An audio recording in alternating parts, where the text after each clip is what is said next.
कहानी है समर्पण का जादू। तानसेन मुगल कालीन भारत के सबसे श्रेष्ठ संगीतकार थे। वे अकबर के दरबार के नवरत्नों में ना सिर्फ शामिल थे बल्कि अकबर उनके संगीत के दीवाने भी थे। एक दिन संध्या समय ऐसे ही अकबर व तानसेन बैठे हुए थे कि अकबर ने तानसेन की तारीफ करते हुए कहा, तानसेन, मैं नहीं मानता कि तुमसा संगीतकार कोई भी कभी पैदा हुआ होगा या भविष्य में कोई पैदा होगा। यह सुन तानसेन जोर से हंस दिए और हंसते हुए ही बोले, आप भूत और भविष्य की बात क्या करते हैं महाराज। अभी मेरे पूज्य गुरु हरिदास मौजूद हैं और इनके संगीत के सामने मेरा संगीत कुछ भी नहीं। अकबर यह सुनते ही बुरी तरह चौंक गए। उन्होंने दृढ़तापूर्वक कहा, यह तो हो ही नहीं सकता। शायद तुम्हारे गुरु हैं इसलिए तुम्हें ऐसा लग रहा है। तानसेन ने कहा, नहीं महाराज, मैं जो कह रहा हूँ वह बात 100% सही है। इसमें गुरु प्रभाव तनिक भी नहीं। मेरे गुरु हरिदास वास्तव में मुझसे कई गुना प्रतिभावान हैं। लेकिन अकबर को अब भी विश्वास नहीं हो रहा था। सो उन्होंने तत्क्षण तानसेन से कहा, ठीक है तो उन्हें दरबार में बुला लाओ, मैं उनका संगीत सुनना चाहता हूँ। तानसेन ने हंसते हुए कहा, वे दरबार में कभी नहीं आएंगे। उनका संगीत सुनना हो तो हमें ही उनके वहाँ जाना पड़ेगा। अब अकबर तो कला प्रेमी थे। वे तुरंत तानसेन के साथ हरिदास के घर जाने को निकल पड़े।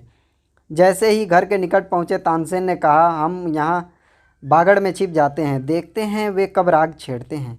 अकबर बोले, अरे हम यहाँ इंतज़ार क्यों करें, तुम जाकर उन्हें कह दो कि महाराज स्वयं पधारे हैं और आपका संगीत सुनना चाहते हैं। तानसेन ने कहा, यह नहीं हो सकता महाराज, उन्हें आपके आने जाने से कोई फ़र्क नहीं पड़ने वाला। वे तो अपने मर्जी से अपने समय पर ही राग छेड़ेंगे। अब तो और कुछ किया नहीं जा सकता था। अकबर को हरिदास का संगीत सुनना ही था।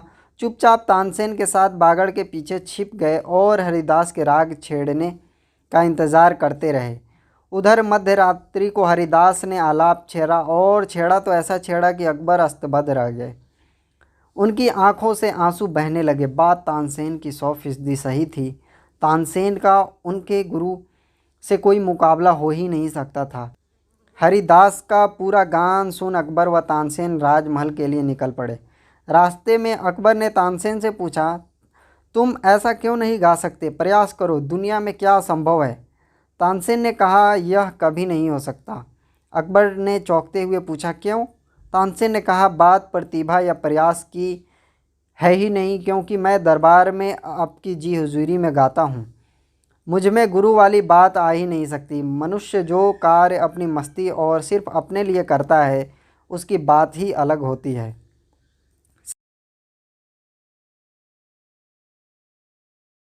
अक्सर देखा गया है कि व्यक्ति प्रतिभावान भी हो, प्रयास भी कर रहा हो, पर बात नहीं बनती। क्यों? क्योंकि मनुष्य अपनी प्रतिभा का उपयोग अक्सर दूसरों पर रुआब झाड़ने हेतु करता है या दूसरों की जी हुजूरी में अपनी प्रतिभा का गला घोंट देता है। मनुष्य प्रयास भी सम्मान व समृद्धि पाने हेतु ही करता है, लेकिन वह भूल जाता है कि इन सब चक्रों में उसकी वास्तविक प्रतिभा ढक जाती है। यह ध्यान रख लेना कि जिन्होंने भी ऐतिहासिक सफलता पाई है उन्होंने अपनी प्रतिभा अपनी मस्ती हेतु अपने पे ही निछावर करके पाई है, और इस कारण उनकी प्रतिभा कुछ ऐसी निखरी है कि पूरे विश्व ने उनकी प्रतिभा को सलाम किया है। सो आप में प्रतिभा है तो डूब जाओ, उसकी आनंद लो, उसमें झूमो, सम्मान व समृद्धि का ख्याल छोड़ो। वह तो आपके द्वार अपनी प्रतिभा की मस्ती में डूबने मात्र से ही पीछे पीछे चले ही आएंगे।